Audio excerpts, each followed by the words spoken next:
For more information about Cleveland Motab, please check us out online at clevelandmotab.org and like us and follow us on Facebook at Cleveland Motab. We have two amazing podcast guests with us today. We have Pastor David Cobb with Emmanuel Baptist Church in Cleveland, Ohio, and he is a kidney transplant recipient. And we have Brian Carter, who is a Centers for Dialysis Care patient. Thank you both for joining us today. We're happy to have you both here to share with us. Thank you, Tiffany. Thank you. Thank you. And we will start things off with Pastor Cobb. Okay. We're going to start off, if you could briefly share with us your kidney transplant journey. Yeah, be glad to, Tiffany. I actually, it was back in 2002 when I found out I was dealing with some sickness and I could not understand what was going on. And then I was told that I had kidney disease. And so at that time, I weighed around 365 pounds. My doctor, Dr. Lee, during that time said, listen, you're either going to have to lose 100 pounds or you might as well die. Of course, that was rough for me during that time to even hear that. And so I ended up started walking, exercising, eating right. And I went, I would say, at least 5 years before I needed to do dialysis. If there was I always say if there was a best way to do it, I went through it by doing nocturnal at home and being able to be on the machine for 6 to 8 hours. And so it made the process a lot easier and just made it a lot better for me, especially trying to be a pastor in Cleveland, Ohio. And then I got the news on August 29th, 2010, that I had received a kidney.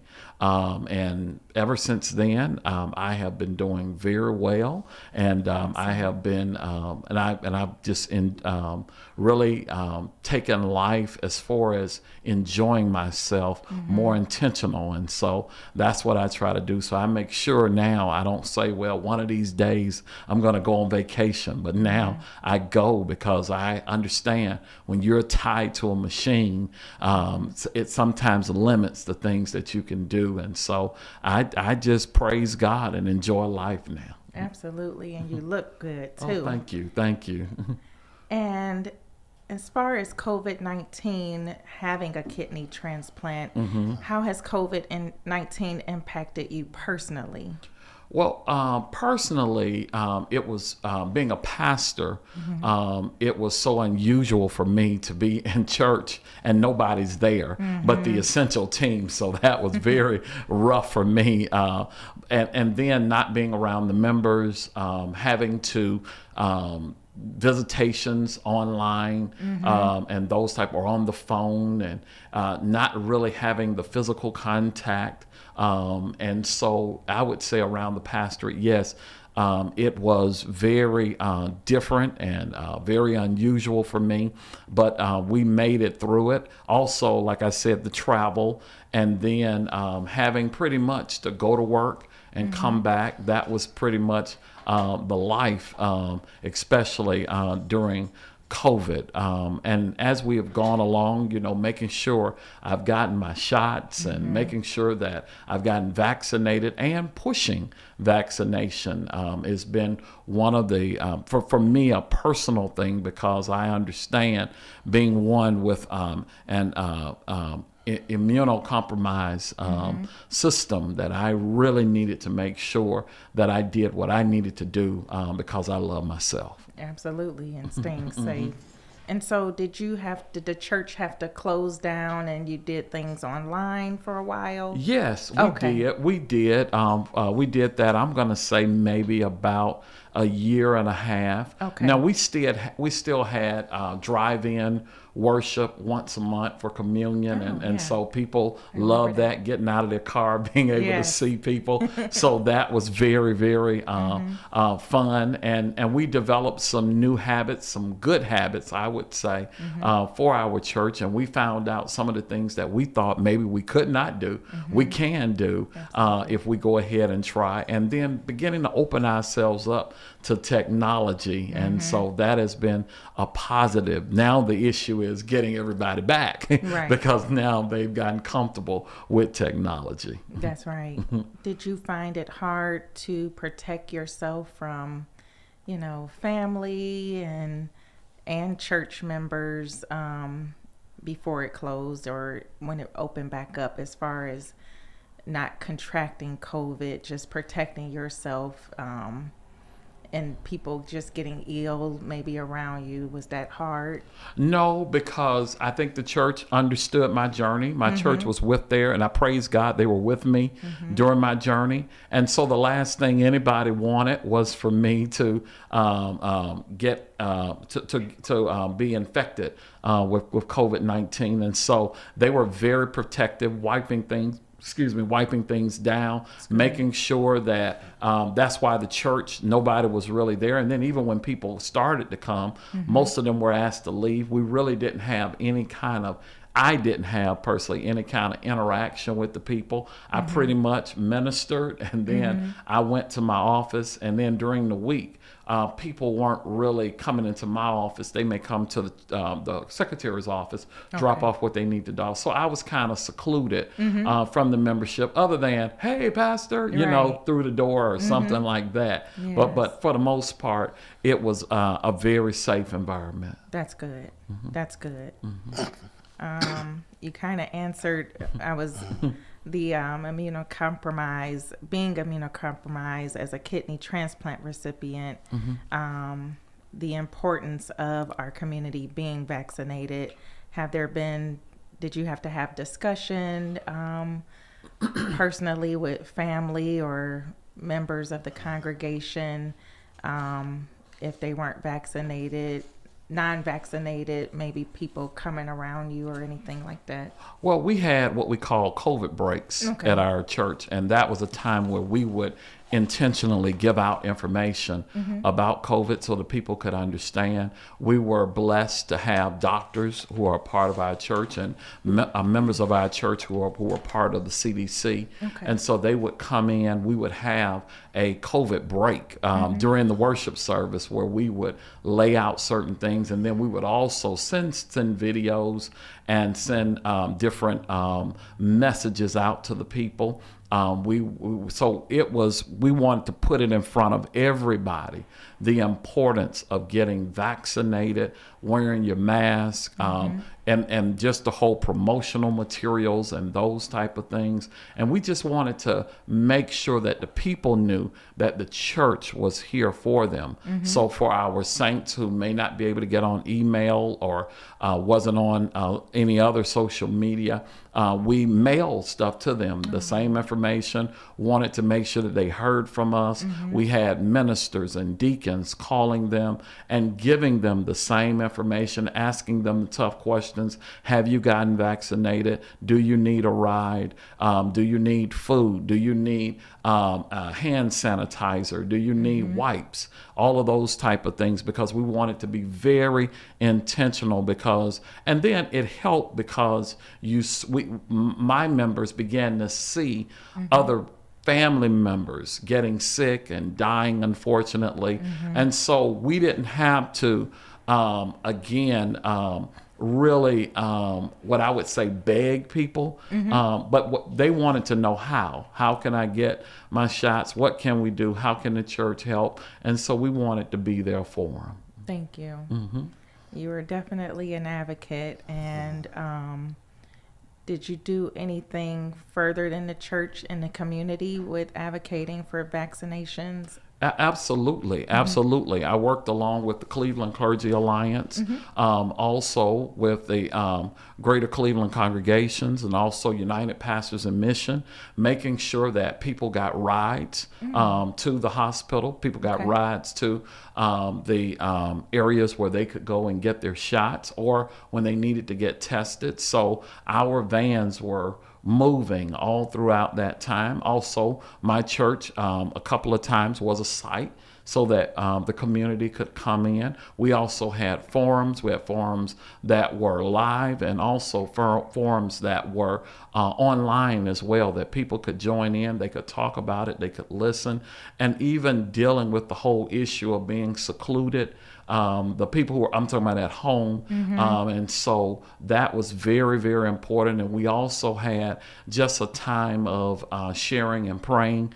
I call it, it was 9 times in a week: Monday, Wednesday, Friday, 7 a.m., 12 p.m., 7 p.m. That's my Tiffany impersonation. So we wanted to make sure that we did that, because we wanted to make sure that they had that time where they could talk to their brothers and sisters and pray together. And in fact, we still do that now. Awesome. And so that we could keep that going. So that was kind of our advocacy. And what we learned very quickly is that we could not do this by ourselves. Right. And also, let me just make sure, I gotta say, I see Linda over there, make sure I give a plug to MOTEP and the information that they gave us as well. And so all of the groups just coming and working together. What we saw is how powerful we could be when we all come together for a good cause. That's right. Thank you for everything you do. Oh, no way. I don't know how you get all of that in, but I see that you stay organized through keeping it on your calendar. So Yes, he does. Thank you. I thank you. Did you ever have any vaccine clinics where at the church at all, where you definitely got information out? Were there any vaccination clinics or rides to any clinics? I think you said that members got rides. Yeah, to we the did hospital. rides, and we also work across the street. We have the Langston Hughes Center, and it's with the Cleveland Clinic, and so we partner with them with a lot of stuff related to health. And so what we would do is we would allow people, of course, to use our parking lot, but we also told our members, we have Langston Hughes right across the street, and you can go in, get your vaccination, get out. And so even people who came in for meals, when they came in for clothes, parents who would drop their kids off for summer camp, after school, all of those wonderful things, we wanted them to know, hey, get over there. And I want to just give a quick plug to Fox 8 and our good friend Zoom Scott, who's also a member of our church, and he came out, and we wanted to make sure we plugged to tell people, hey, this is here, and you need to make sure you got professional people who are willing to do this, and it's free. That's right. So you need to make sure that you make sure that you do what you need to do for you. That's right. We were so excited when the grand opening happened, and they've just been doing wonderful things there. Yes. Right in the community. Yes, Chantel, Lisa, great, just wonderful job, wonderful job.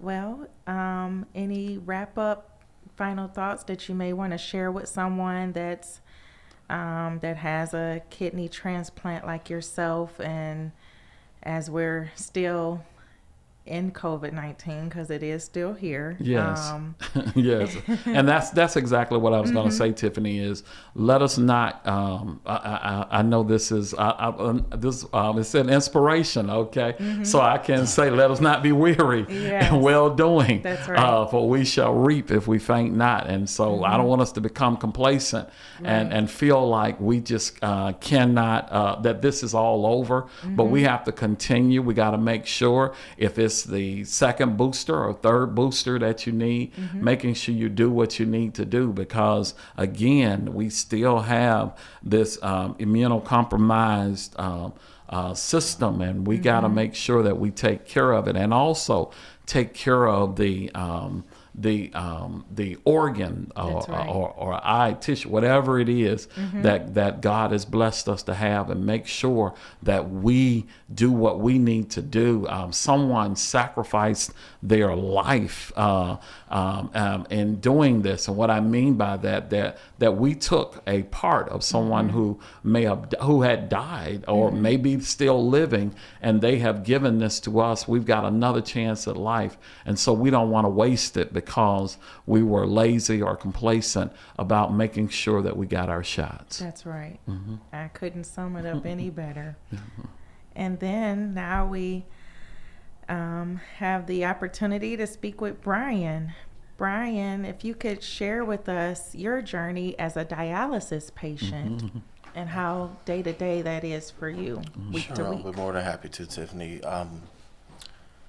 My journey unfortunately started about 4.5 years ago. Okay. I had a pancreatitis attack, which almost killed me. And we as individuals don't know how important it is at a younger age to go to a doctor regularly. The pancreatitis attack actually could have been fatal. If not without the blessings of the Lord, Pastor, I definitely wouldn't be here. Yeah.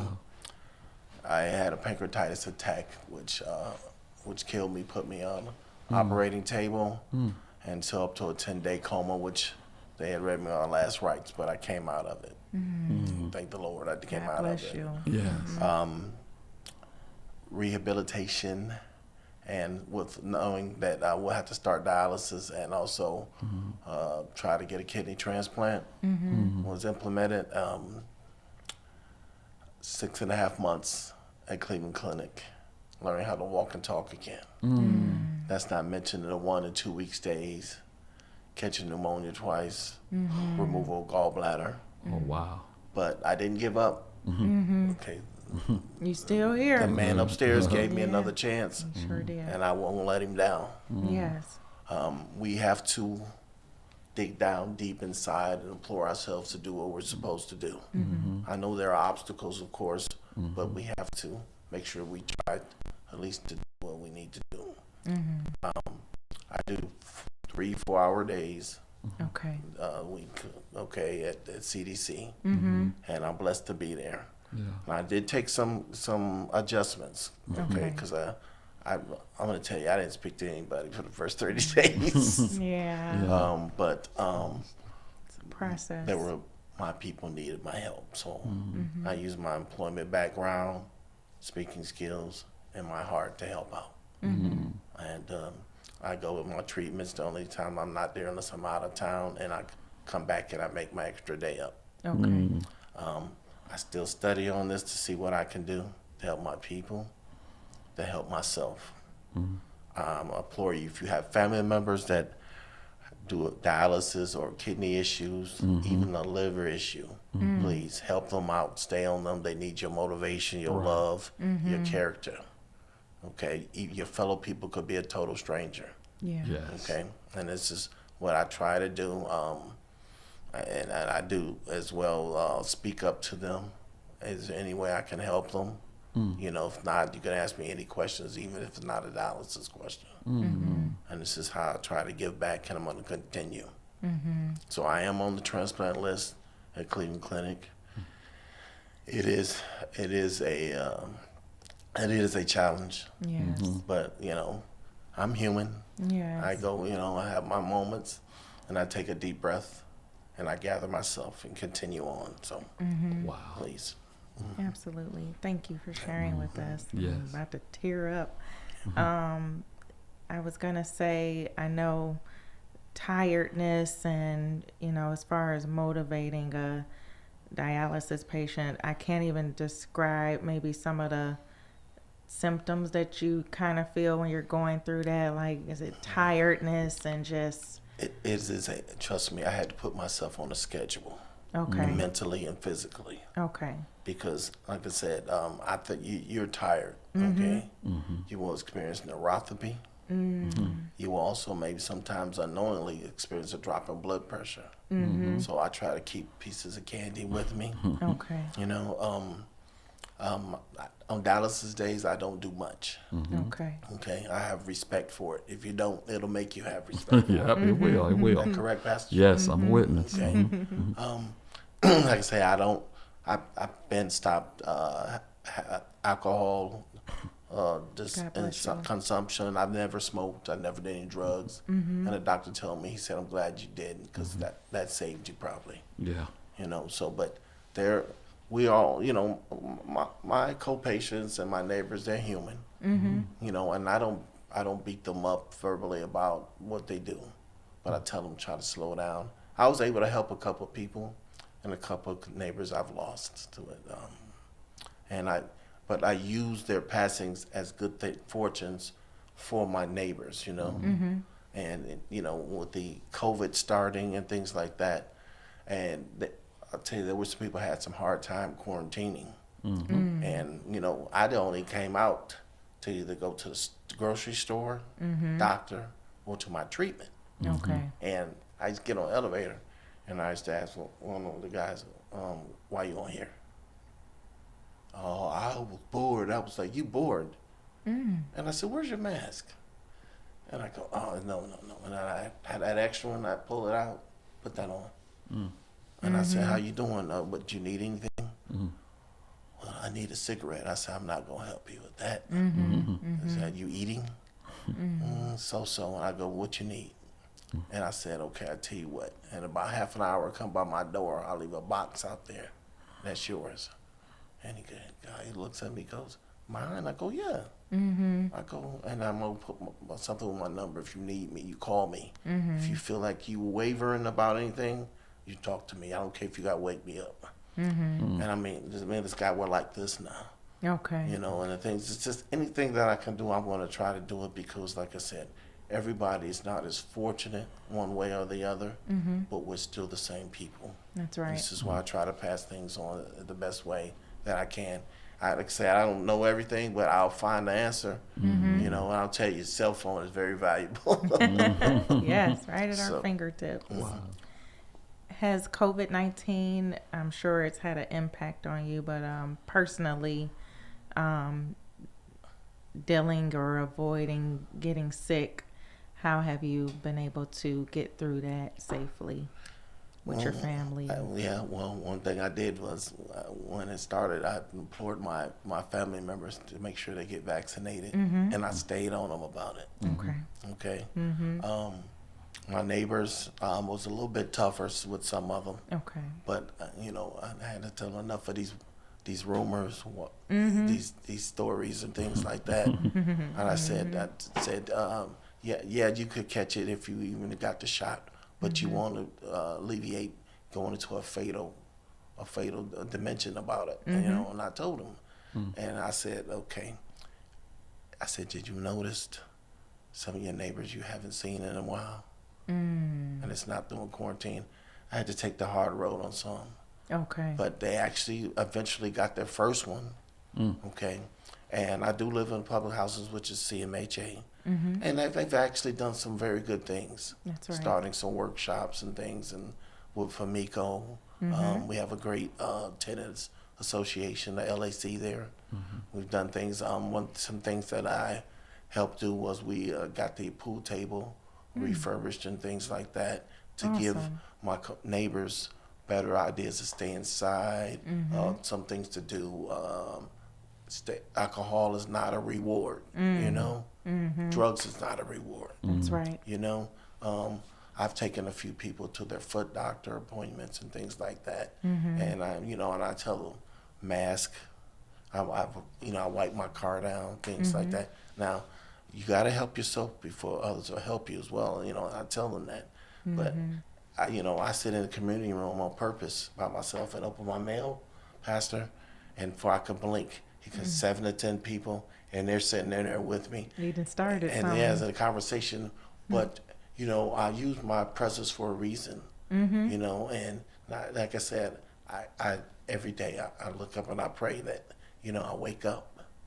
And I've been in the hospital about a month ago. I had a little virus, wasn't COVID, but it was non-treatable by antibiotics. I also found out I had, pulmonary hypertension. Oh, wow. Okay. And now I have to use a CPAP machine, the sleeping mask. Okay. So that mask and we fight every night, but I do it. Pastor, trust me. But I tell you, it's affected my personality. I want to see everyone we get through this. I've had total strangers just talk about it, out of the mall or store, grocery store, things like that. And I don't pass a conversation up because that person probably needs that conversation. Right. Doesn't matter what gender or nationality. I've seen a lot of people really try to come together, and I'm kind of happy for that. I mean, we got a long way to go, but I'm sure, That's right. Well, you answered definitely the importance of why our community needs to be vaccinated, and I definitely commend you for having those. Sometimes those conversations are just not easy.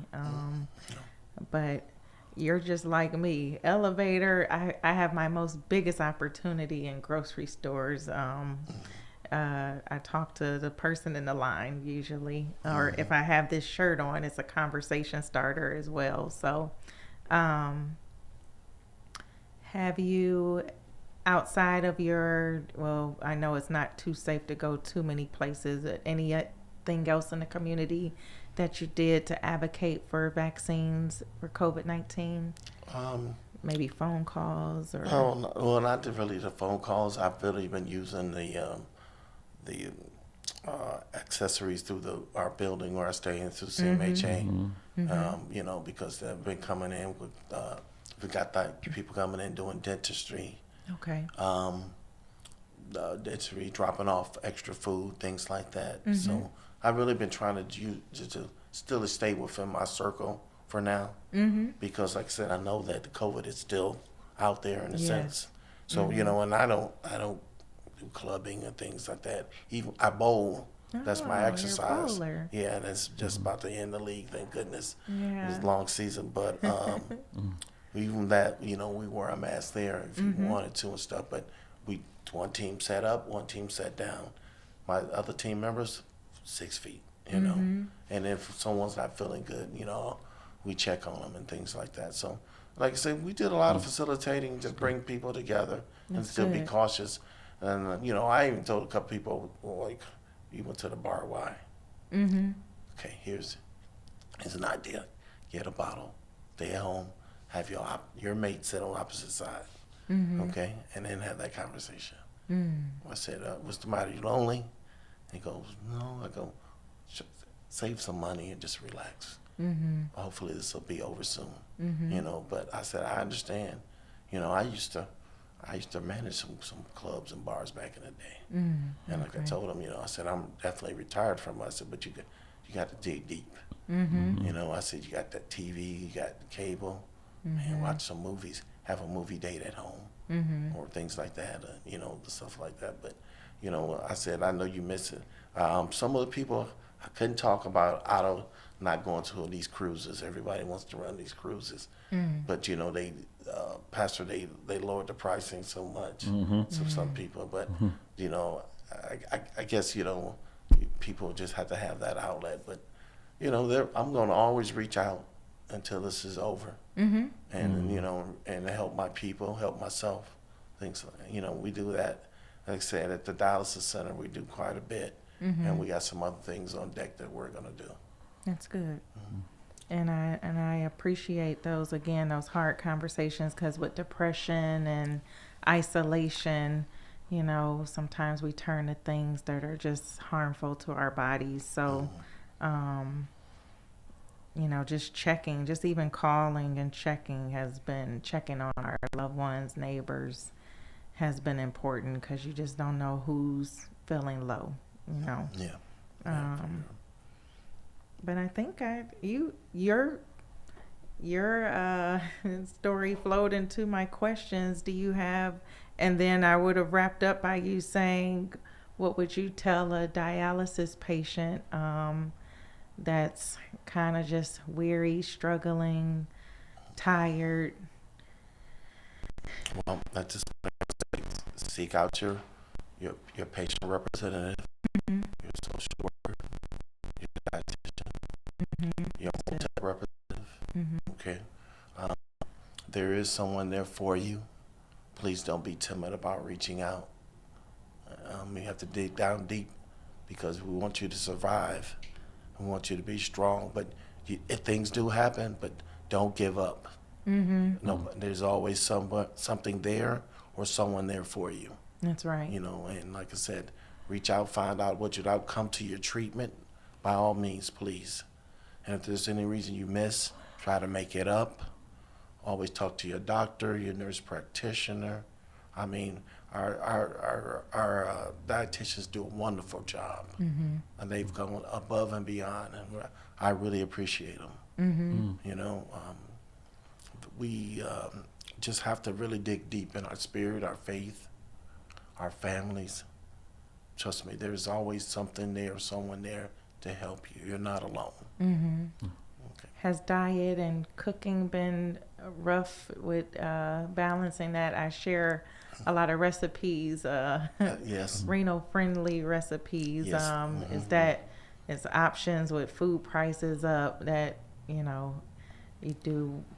Yeah, I myself, by me being a single man and no kids, anything, so Reno diet doesn't bother me that much. I'm a Okay. steak eater. Oh, okay. I did purchase a small air fryer. Yeah. Air fryer. Love it. I have this Do single. you have an air fryer, Pastor Yes, yes, Cobb? I do. know Of you course. did. Yes, absolutely. I don't know if I can say this, but I tell you, if you want one and you're a first-time buyer, go to Big Lots. Oh, really? Yes. For the air fryer. Yes, they're priced in 3 different categories, Okay. and they keep them on stock. Okay. wow. I didn't know that. Another I might have thing- got mine at the higher places. Big Lots. One of the things I want to mention for stress, I would say try chewing ice. Okay, and if you have a blender, throw some ice in there, chop it up, put it in a cup, and trust me, it is a great stress reliever. Yes. Okay, Yeah.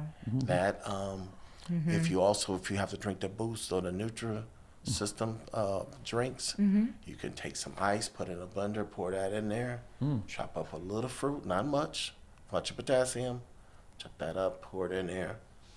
Nice Smoothie. smoothie. You have a Brian smoothie. Oh yeah. Oh, I Some knew Brian it smoothie. was a chef in you. Right? So, but trust me, my salads, and sometimes if I know I'm tired, like right now at home, I got the ready-made salad from Mark's or Walmart or something. And what I do is I don't mix it up in the bowl. I take it off and I put it on the plate, move it around, a little pepper, just a little bit of drizzle dressing, a little butter, and trust me, it goes a long way. Yes. So, Yes. but there are a lot of things, like I said, chicken breasts, and I just find things on the fly. Cut up some chicken breast, toss it in a salad, and there I go. I get 1.5 gallon of ice cream, and that may last me a whole month, which is good. Oh wow. That's a treat. Yeah. Things that we do. A scoop of ice cream. In summer, I find things to do. I fish a little bit. Oh. Yeah. Okay. Yeah, and that fishing, that's relaxing. In the summer, they want us as dialysis patients to go out and get that vitamin D from the sun. And, because in the winter, you got that treatment that they give you in the line. But in the summer, get out, get that walk in. I get the fishing poles out, and I sit there. And I sit there for a while. Sometimes all day, I got that cooler with some fruit punch or whatever, and then a couple of sandwiches made. That's you good. know. And I did find a guy that cleans them, fillets them for 50 cents to $2 fish. I don't know if you know about Mr. Young on 55th. Pastor. No, I don't. But wow, you fillet trust the me, fish. yes. Yeah. Okay. And Okay. I would love to start bike riding, but like I said, my legs may not be physically ready for that. But we find stress relievers, And sometimes I take my wireless headphones down there, and I get my Spotify, and I sit there in a tree. I keep one of those chairs, with the cups in them. Oh yeah. Man, Walmart, Pastor, if you need a chair, they got them, the big Ozark ones. Carry it on your $7.50. arm in the bag, right? Yeah, well, now that I got a SUV, I just toss it in the back out the way. Oh yeah. Okay. Just keep it back there. But I tell you, I've found quite a few ways to relax, especially in the summer. That's good. And then, my balcony I'm higher up, so if I can't sleep, sometimes I'll just put that chair out there, and I'm up there, nobody sees me, and I'm just catching the breeze. I got this great view of Cleveland. I can see Cleveland Clinic from my balcony. I could probably see the top of this roof. I know Rick knows, but I'm we coming find to see ways. the fireworks from your place. Oh, let me tell you, last year I could see from Euclid to all the way down, all the way back to Freeway, fireworks the view. downtown. I got the view. You got the Really? view. Yes, and I couldn't believe it. Look, my niece came over. She was like, "Uncle Brian, look." I go, "Goodness gracious." I said, "Go ahead and record it." I said, "Because I know you want to take it back to L.A. with you." That's right. But just thank trying to you. find ways, and like even a good glass of iced tea. I mix them up, make my own. Sometimes, but I know it's hard to my fellow brethren, but please, you're not alone. Reach out, and if you're not sure about why you don't want to get that vaccine, get you some answers. And there's a lot of information out there, and we're gonna get through this because we're perseverant. We're perseverant. Yep, And persevering. that's it. That's right. That's right. Thank you. Did any things spark between anything Pastor Cobb said or what Brian Carter said? If you have questions for each other, did anything spark between listening to each other's journey? It may or may not, but it might just.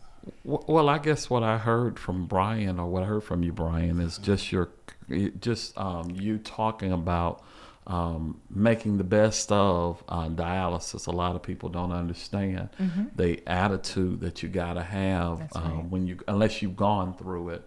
And just listening to you with the different ways with the ice, and also talking about just steak and just the fish and all those different things, and just because what I had to again emphasize, especially to people when I had the time. Many times I wasn't in the dialysis unit, but when I was there, it's just reminding people, just because you're on dialysis, that doesn't mean you're done or dead. So, and you can enjoy life. There are things you can do.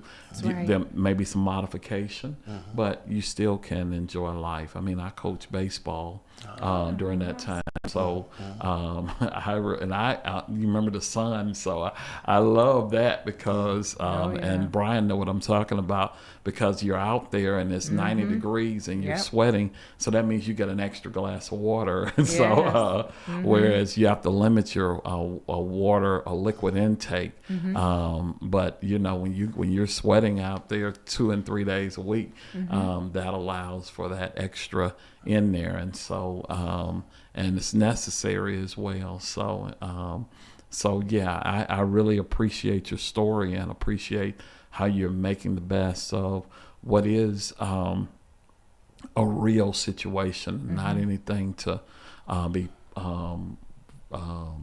shall we say, it's not all fun and games. That's right. But you're taking your life and you're making the best of it, and I praise God for you. Thank you, sir. Very much. That's right.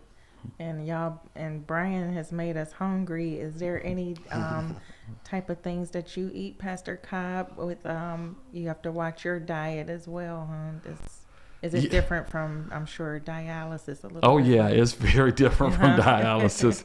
But, I still have to watch what I eat and stuff like that, because one of the things that happens is you know, like Brian said, when you're on dialysis, your body will keep you accountable. But when you're doing transplant, you get all this freedom and stuff like that, and you have to then learn discipline, because what happens, I guess, after a while of being on transplant, then you're going to have to go back to some of the, not a lot of the modifications, but at least as it relates to how you eat, making sure you exercise, making sure you walk, all of those type of things, and make sure you keep yourself active. So, so as far as eating, I would say for me, I intentionally take times where I stay away from fast food and even restaurant food, mainly because of the salt intake. That's what really catches you, is that salt intake. And so getting back to cooking at home and doing those good habits that Brian just talked about earlier. That's right. That's good. Now, I do admit, now and then I do get a little fast food now, but yeah. not in large portions. Right. I'm going to tell you, I don't mind admitting it. The only problem I have right now is my phosphorus level. And, but I think that's the challenging now that the gallbladder has been taken out. But other than that, my potassium has always been low. I'm a big fan of those big navel sun-kissed oranges. Oh, okay. And orange Yeah. juice. And I had to cold turkey it because, Diane said, Brian, you got maybe one orange a month or one glass. And I'm not going to start with the one. Yeah, I said, that's rough. I'm going to be That's a good. rough- Look, so it's apple juice Mm-hmm. or Okay. apple cherry juice, you Yeah, know, yeah, yeah. things like that from March. That's your OJ. Yes, but trust me, but you know, and what I did was, okay, we're gonna get the bag of apples from like the food bank or something. I got that slicer, and I just love it. So I don't take it like, you know. And then sometimes I'll get a little caramel on the side, and I'll dip the apple, make my own caramel dips. I do you that know. Oh, too, okay. Things or like with that. peanut butter. Yes, yeah, and then I tell you, and then one thing I get the, like I said, the peanut butter and jelly sandwich. I get the ones that are already mixed in the jar. Oh yeah, You the know, goober and make it jelly. real quick and things like that, you know. So there's a lot of things that we can do, Absolutely. That's right. you know, and if I do get to, you know, even though I love grapes, I just break off a bunch and I give the rest to my neighbor, Okay. you know, something like that. Have But you a little taste. yes, Yeah. you know, it's kind of hard. You know, like I said, it's, fast food's not bad. It's not good Right. either, but you gotta be Moderation. restrictive in what you're in moderation. That is correct. Yes, So, portion. yeah, Yeah. you know. Lasagna was what it was for me. So I was that's Oh what yeah, good. okay. Yeah. I could do the lasagna, but without the ricotta, Okay. you know. And then one of my neighbors made me something, but she made me like a small dish, and I was like, "Bless you, thank you."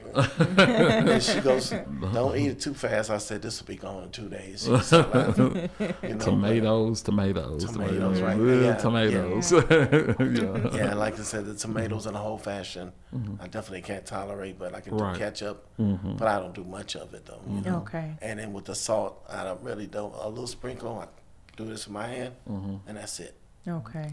Pepper I use a lot of because it helps substitute the salt. You know, but I tell you, Tiffany, it's a challenge.